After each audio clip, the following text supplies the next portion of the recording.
The fragrance of selfless love that has drawn the world into one family. The truth of an eternal message that has been revealed through every act and word. The fulfillment in service that has been taught by relentless sacrifice. The Lord's own life is indeed His message.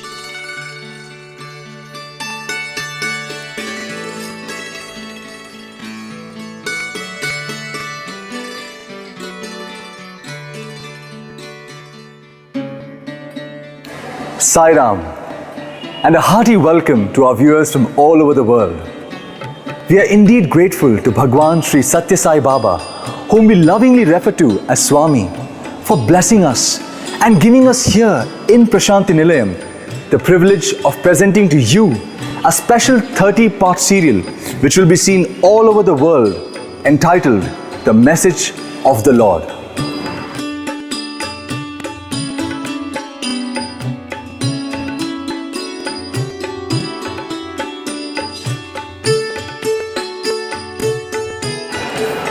We all love our beloved Swami and never fail to hail him as the perfect embodiment of pure and unsullied love.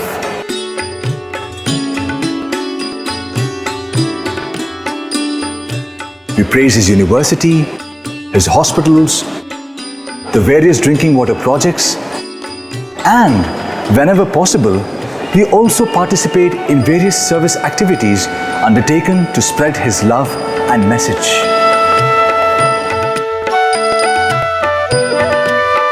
All that is laudable, of course, but how many of us can truly say that we really understand Swami's teaching and what it means to the future of humanity as a whole? More importantly, how conscious are we that Swami has come not only to give his message but to actually live it? If only humanity were to take his message more seriously in all its aspects, it could save itself from the disaster it faces in the shape of climate change, terrorism, mass poverty, and whatnot. If only we are aware that Swami's teachings and message that he has been giving tirelessly for over the past 70 years, literally non-stop, can actually usher in an era of world peace and global harmony. However, even if you're not familiar with all this, there is no cause for worry, because starting today, we're launching this special teleseries which would help you know what you might have missed thus far. And when we are through with this, we are certain that you will be convinced that Swami's message can truly save us and the whole world at large. You would also realize that his message is the most precious gift that Swami has given humankind for now and forever. Today is the 20th of October in the year 2010, or as we say in India, 2010. Exactly 70 years ago, the message we shall be presenting to you was formally unveiled for the first time. That unveiling was done in what was then British India, in a small town named Uravakonda, in what was then called Madras Presidency. And the one who revealed the message was a small 14-year-old boy named Satyanarayana Raju. Earlier that morning, Satya left for school as usual, carrying his bag, complete with books and notebooks. However, after going some distance, he returned, flung his bag aside, and announced to his startled elder brother and sister-in-law that he was no longer their Satya and that he was leaving home, family, and school for good in order to serve humanity. Leaving his brother in a sort of shell-shocked condition, Satya then went to a nearby garden and sat on a rock there while a small crowd gathered. After a while, Satya led the crowd with a small bhajan that we all know, and which of course has not only become justly famous, but also marks the curtain raiser on the Sri Satya Sai avatar, the incarnation of the divine in this Kali age. Guru Jai Jai Sai Nath Sadguru Jai Jai. All that happened on 20th October 1940. To appreciate the significance of that event, we need to go way back to the year 1926, to the small and little-known hamlet called Puttaparthi. Here, in this house in Puttaparthi, in the early hours of 23rd November 1926, was born a little boy, the same boy whom we saw earlier. This boy, whose full name was Satyanarayana Raju, was the grandson of one Kondama Raju. His father was Pedda Venkama Raju, while his mother bore the name Ishwaramma.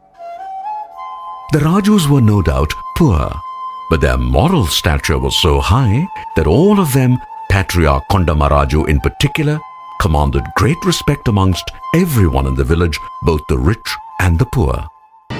It was clear right from birth that there was something most unusual and extraordinary about young Satya. In age and size, he was just another boy, but in all other respects, he was different. He was mature, far beyond his age, and had a mystical and divine aura about him. Particularly noteworthy was his deep sense of compassion. Poor though his family was, he would readily serve food to the hungry. When his mother said that they barely had enough food for the family, Satya would reply that when the beggar ate, it was the same as him eating the food. Understandably, Ishwaramma was baffled, but she began to sense that Satya was different. As a young lad, Satya gathered boys like himself and formed a bhajan group that not only became the talk of the town, but also evoked great admiration amongst the villagers.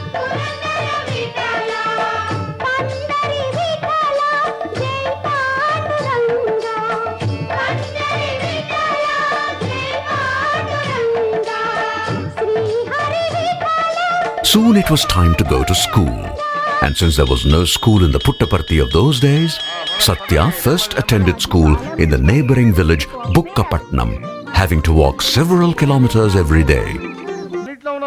Satya proved to be such a brilliant student that his elder brother, Seshamma Raju, insisted that young Satya come with him to a town called Kamalapuram to study in the school where Seshamma was receiving training to be a teacher. And so Satya went to Kamalapuram to stay with his brother and study in the school there. Life in Kamalapuram was hard, with young Satya being burdened heavily with a lot of household work. His daily chore included bringing drinking water from a distant well, which was the only well that supplied potable water.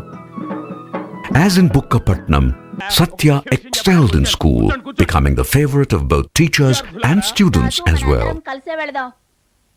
In a few years, once Seshamma Raju completed his training in Kamalapuram, he moved to Uravakonda to join in the high school there as a teacher, and he took Satya along with him. Once again, Satya excelled in school, but early in 1940, he suddenly began to act as if he had lost interest in studies. One thing led to another, and finally, as we saw earlier, on 20th of October 1940, he declared that the world was his home, that humanity was henceforth his family, and that his entire life would henceforth be dedicated to the service of humanity. When news of this reached his parents back home, they both were shocked and rushed immediately to Uravakonda to plead with Satya to change his mind. That, of course, Satya declined to do. But he did agree to return to Puttaparthi and further gave Mother Ishwaramma the word that Puttaparthi would be the permanent headquarters for his mission.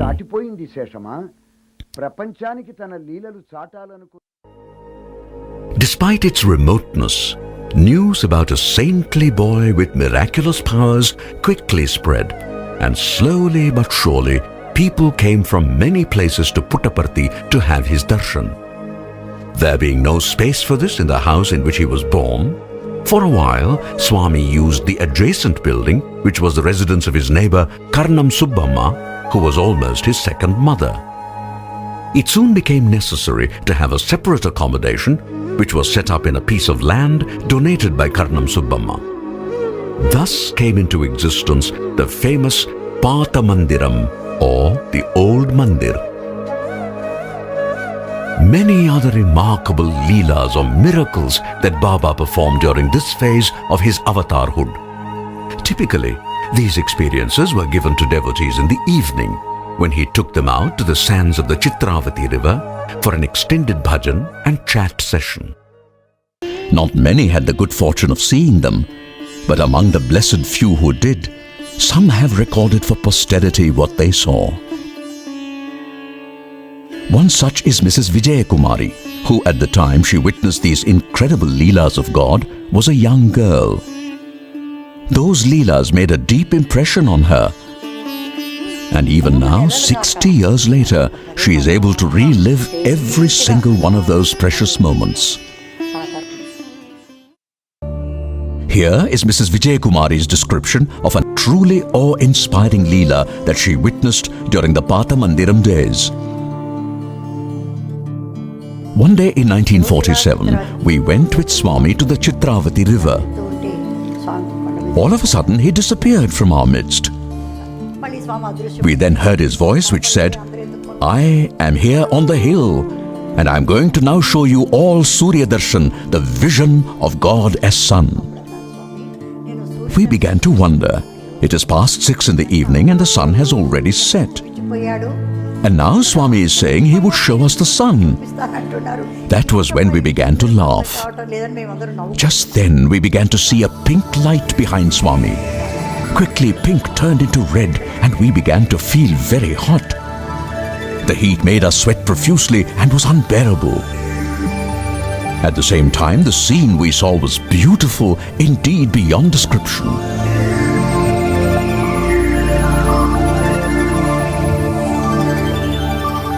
Finding the heat unbearable, we loudly complained, "Swami, it is too hot." He replied, "Is that so?"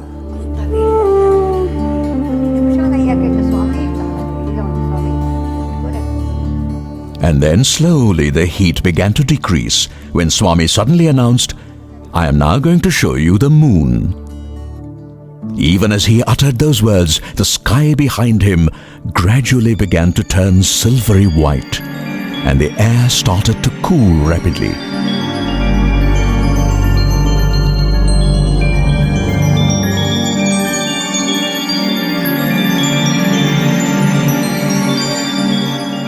Soon we began to feel very cold and started shivering.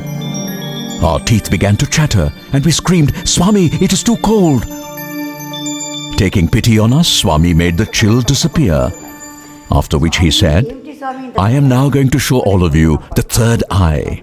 Watch carefully and don't look here and there." As we stood there watching his full form, we suddenly saw only his face, huge in size, filling the entire sky. Even as we were watching all this with awe and wonder, an orifice appeared in between his eyebrows, from which flew giant sparks and huge flames.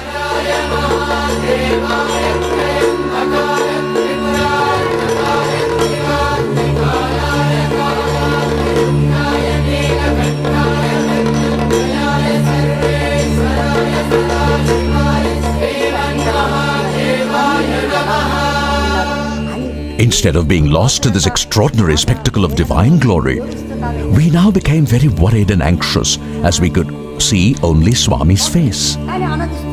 We began to wonder, what has happened to Swami's body? Have the flames harmed Swami? That was the thought uppermost in our minds. Meanwhile, many people fell down and some even fainted, but I did not realize it then. Suddenly, in a flash, the entire spectacle came to an abrupt end. The sky was back to normal as if nothing had ever happened. while Swami was with us on the Chitravati sands. He then asked why some people had fallen down. We said that we did not know the reason. స్వామి చేశారు, విభూతి సృష్టించారు. విభూతి సృష్టించి ఇప్పట్లాగా చేతిలో ఇచ్చేవారు కాదన్నమాట. స్వామి అందరికీ పెట్టారు. Swami then created sacred ash or vibhuti and applied it to everyone's forehead. సరే అందరూ Having done that, he said, "Come on, let us return to the mandir." We started walking back, but most of us were quite unsteady and wobbling. ఏమైంది మాకు? ఆ నిమిషంలో స్వామి ముఖంలో ఉన్నది కూడా ఆప్యాయత, అనురాగం. Back in the mandir, with much love, Swami said, "Today I have granted you the blessing of Trinetra Darshan, the vision of the third eye, for which you all have been pining in many previous births. What I have shown you is not even 1,000th of the full glory. And what little I showed made many of you to fall down, unable to bear the power of that sight." That was when some kind of normalcy started returning amongst us.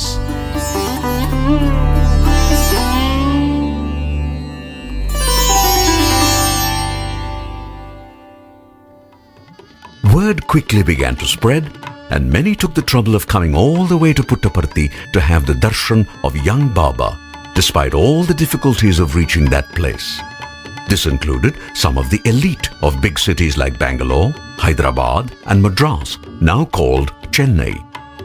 Indeed, even the Maharani of Mysore came several times, although she had to walk across the sands of the Chitravati river, since there was no direct road as yet to Puttaparthi. Not merely that, in response to invitations from these people, Swami started visiting various cities, and thus it is that he went to Madras, Bangalore, Mysore, Hyderabad and the hill station Ooty. Elder brother Seshamaraju, already much disappointed by his brother's decision to drop out of school, was now deeply concerned. Not yet fully aware of Baba's divinity, he began to worry about the impact of the attention that his younger brother was receiving, especially in the press. In May 1947, Seshama wrote to Swami conveying his anxiety. Shortly thereafter, on 25th May, Swami wrote a reply. It was supposed to be a reply to his elder brother, but in reality, it was a prophetic message to humanity. In that letter, Baba says, in part, as the proverb says, "It is only the fruit-laden tree that receives a shower of stone from the passers-by. The good always provoke the bad into calumny. The bad always provoke the good into doing more good. This is the nature of the world. One must be surprised if such things do not happen. People too have to be pitied rather than condemned. They do not know. They have no patience to judge correctly. They are too full of lust, anger and conceit to see clearly and know fully. So they write all sorts of things. If only they know, they would refrain from writing or talking like that. We too should not attach any value to such comments and take them to heart as you seem to do. Truth will certainly triumph someday.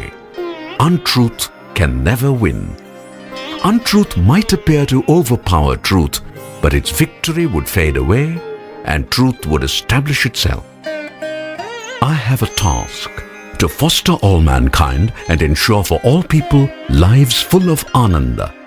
I have a vow to lead all who stray away from the straight path again into goodness and save them. I am attached to a work that I love, to remove the suffering of the poor and grant them what they lack. When I am thus engaged in my beneficial task, how can my name be ever tarnished as you apprehend? I would advise you not to heed to such absurd talk. Mahatmas do not acquire greatness through someone calling them so. They do not become small just because some call them small. Authenticity will soon win. No one can comprehend my glory, whosoever it may be, whatever be the method of inquiry, and no matter how long the attempt. you will yourself see the full glory unfolding in the coming years. Devotees must have patience and forbearance. I am not concerned, nor am I anxious that these facts should be made known. I have no need to write these words. I wrote them because I felt that you will be pained if I do not reply. Thus, yours, Baba. It is important to note the date, 25th May 1947. India was still being ruled by the British. In fact, right then, discussions were going on in London concerning what the British should do about the future status of India. And here was Baba, not yet 21, promising to foster all mankind and declaring that the world would one day see his glory unfolding. Who would have believed that then? Actually, very few bothered about all this, since their focus was entirely on the present, that is, the love that Baba showered. However, avatars never forget their mission. Thus it was that looking ahead, Swami decided to bring the curtain down on the Leela phase for which the Patha Mandiram was the stage. A new mandir was needed that, in time, would become his global and indeed universal headquarters. And the foundation for that headquarters was laid in 1948. On 23rd November 1950, that is 60 years ago, when Swami was 25, the new mandir was inaugurated, and Swami moved into it, living in a small room upstairs. Thus began a totally new era in which the new mandir, named Prashanti Nilayam, or the abode of peace, underwent successive transformations over the years to present the wonderful appearance it has today, even as Swami's glory also grew exactly as he had forecast way back in May 1947. The story goes that when Swami took Mother Ishwaramma to show the new mandir as it was in its final stages, Mother shook her head and asked, "Why do you need such a big hall? Do you think you would ever get enough devotees to fill this entire hall?" Swami smiled and simply led Mother to the door.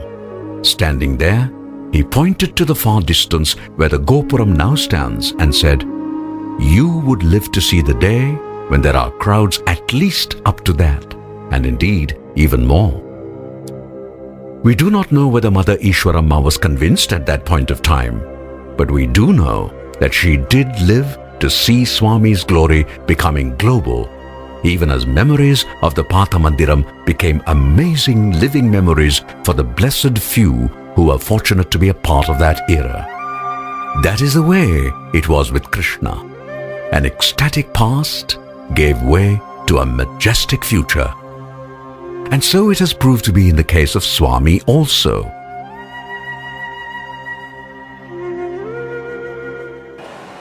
We shall follow up on that part of the story tomorrow in our next episode. Meanwhile, thank you for being with us, and we hope that you enjoyed our presentation. Do join us again tomorrow for the continuation of this serial. Jai Sai Ram. The fragrance of selfless love that has drawn the world into one family. The truth of an eternal message that has been revealed through every act and word. The fulfillment in service that has been taught by relentless sacrifice. The Lord's own life is indeed His message.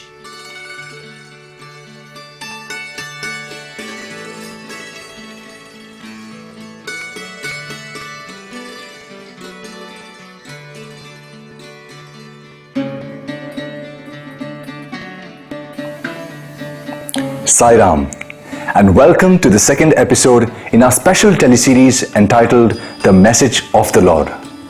Just to recall, this series offers the essence of the teachings of Bhagwan Baba in the context of today's world, especially the various critical problems that humanity currently faces. Last time, we began with the historic date 20th of October 1940, the day on which Baba, then a young 14-year-old, left school and family to serve humanity.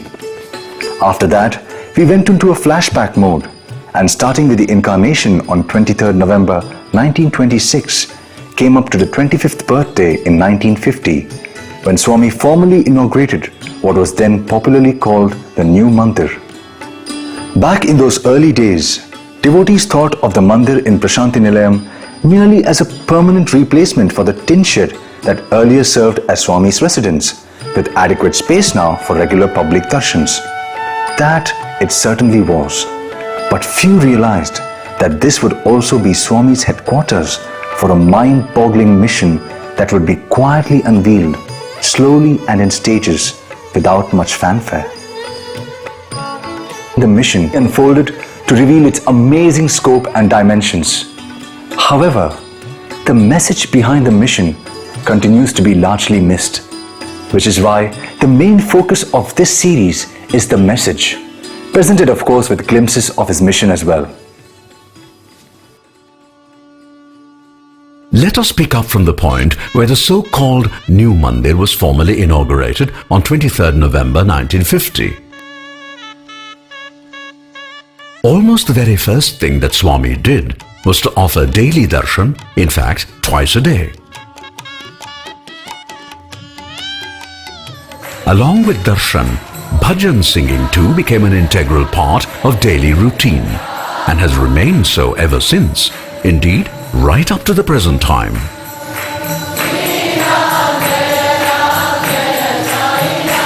Word spread, and though Puttaparthi was not easily accessible, the crowds came every day without fail. The devotees who came managed with their self-created temporary shelters. Many even lived under trees and bore many difficulties, all because they wanted to enjoy the bliss of darshan. Every day, a lucky few began to be called for the famous interview, when they could experience divine bliss exclusively and at very close quarters. All this was, of course, with a deep purpose. God comes down in human form mainly to lift humans to the level of God. It is an act of supreme compassion. As Swami himself once described it, it is like a mother bending down to pick up her child and holding it close to her. Right from the early days, Baba systematically and consistently stressed the sublime and highest aspects of spirituality rather than religion.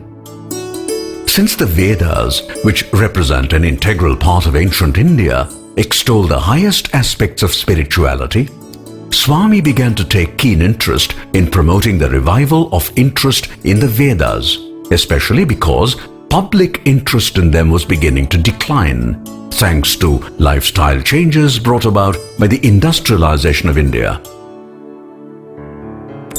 Swami began to interact frequently with Vedic scholars. Initially, many of these scholars were rather skeptical about Swami's knowledge of the Vedas. However, after initial doubts, all Vedic scholars unreservedly accepted that Swami was indeed the very personification of the Vedas. One outstanding Vedic scholar who accepted Swami's divinity without any reservation was the late Sri Kamavadhani. Once Kamavadhani came to Baba. He stayed with him till he passed away at the ripe old age of 100.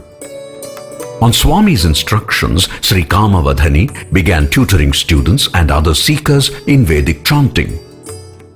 If one sees extensive Vedic chanting by Swami's students these days, it is all due to the pioneering efforts of Kamavadhani made a long time ago. Interestingly, these days one can, on occasions, see even overseas devotees chanting the Vedas with great enthusiasm.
Swami no doubt actively encourages the chanting of the Vedas.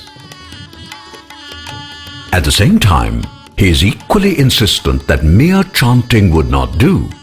Rather, in the true spirit of the Vedas, one must see God everywhere.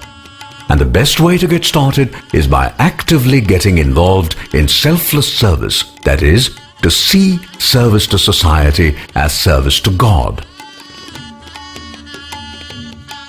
Thus it is that many decades ago, Swami launched the Sri Satya Sai Seva or service organization, first on a national and soon on an international scale.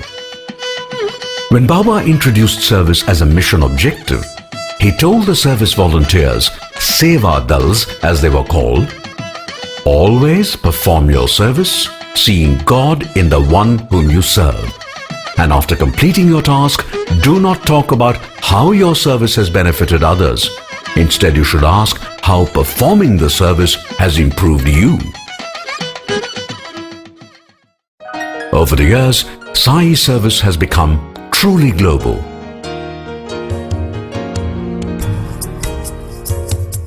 You see Seva Dals regularly doing duty in Prashanti Nilayam throughout the year, especially at festival times. Sai service has also spread to all corners of India and indeed the world itself. Sai volunteers serve during normal times.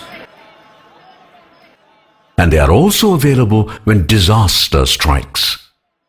The unique thing about Baba's service organization is that every bit of service rendered has a spiritual basis. What you are about to see is Gram Seva in Durban, inspired entirely by the Gram Seva done by Swami students in villages around Prashanti Nilayam. The scenes speak for themselves. O Lord of my being, Bhagwan Baba, I thank Thee for the opportunity to serve in Your name and consciousness. I undertake this seva as a sadhana. May it generate compassion, inspire prema, and strengthen my faith and devotion in Thee. Bhagwan Baba, I surrender myself as Your instrument and dedicate this sadhana at Thy lotus feet. Om Shanti Shanti Shanti. Service to mankind is service to God. But we've got to remember that Swami is omnipresent, he's omniscient, right? He's omnipotent, okay? So he's everywhere, he's all the time, ever. There's no place he's not. So let us do it with joy, right? And let those who receive also be joyful, because we are giving a gift from Swami to Swami, okay? Today we're doing a Grama Seva program. We've planned this a few days ago, and this area there's a lot of needy people. It's one of the poverty-stricken areas. We've made up 350 amper packs made up of groceries, vegetable and blankets as well, which we're giving out to these people. And we want to continue this on a 3-monthly basis.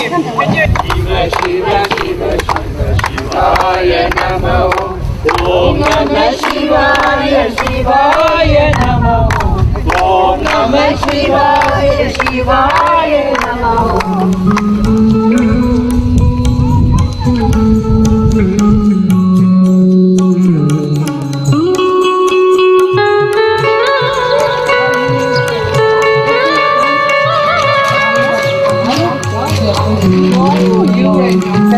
Thanks very much. Excellent. God love us. Okay, God love you very much. Thanks.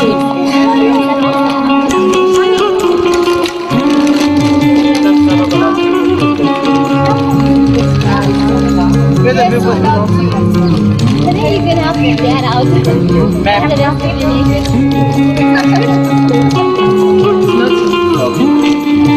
We're having a fun Om Sai Ram. The Baba Nigirano with love from him. Okay? Thank you.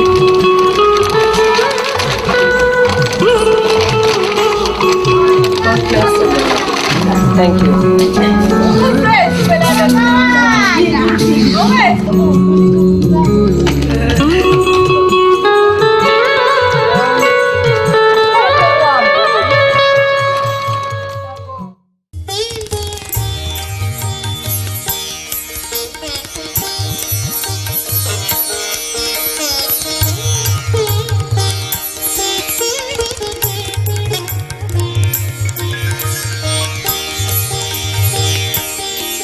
Swami constantly reminds us that once we make a promise, we must never fail to keep it. Again and again, Swami himself gave a powerful demonstration of that teaching via personal examples. Remember the famous letter Baba wrote to his elder brother in May 1947? One of the promises Swami made was that he would remove suffering.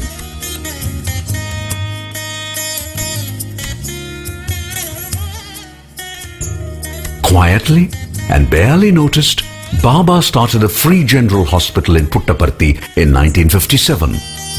The hospital had a small and humble beginning, but already it was sending a strong message, which was that practical spirituality begins with service to the poor and needy. Do you know that the very first doctor to be appointed served in an honorary capacity?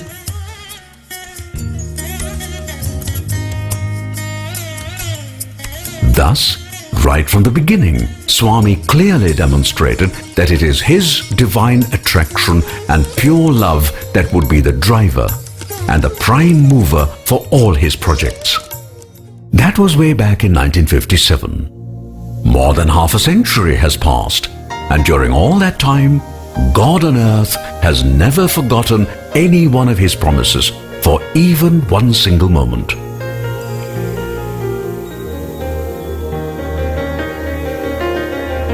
He said he would give Ananda to all, and sure enough, he has been doing just that literally non-stop.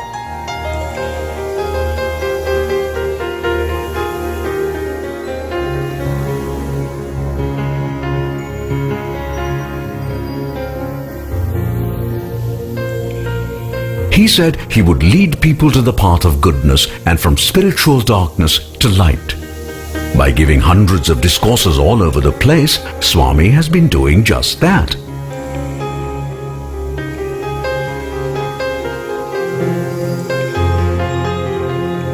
And he promised to alleviate the suffering of the poor. Not for a moment has he forgotten that promise also.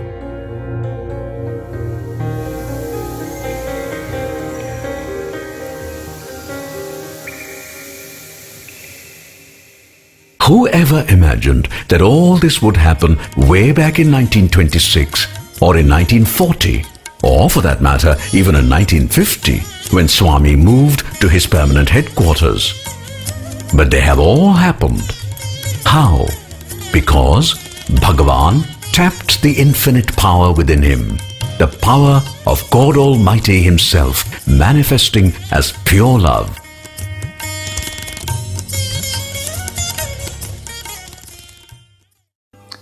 People often say, "Oh, Sai Baba can do anything because he is God. We cannot be expected to be like him. We are different." Truly speaking, this is just an excuse for inaction. Yes, Sai Baba is God in human form. There is absolutely no question about it, because he himself has said so on many occasions. However, has he not told us so many times, in fact, that we too are God? He always tells us, "I know I am God, but you do not," and that is the only difference. Why is it that we are not aware of the fact that we too are God? That Swami has explained is because of our spiritual ignorance. And how do we get rid of that ignorance? By paying attention to the message of Bhagwan Baba and following his teachings as best as we can. Well, this month-long teleserial is mainly being brought to you to create an awareness of those precious teachings and also of the wonderful personal examples that Swami has set for the whole of humanity throughout his life. That is all for the introduction, and starting tomorrow, the focus would shift to the message proper.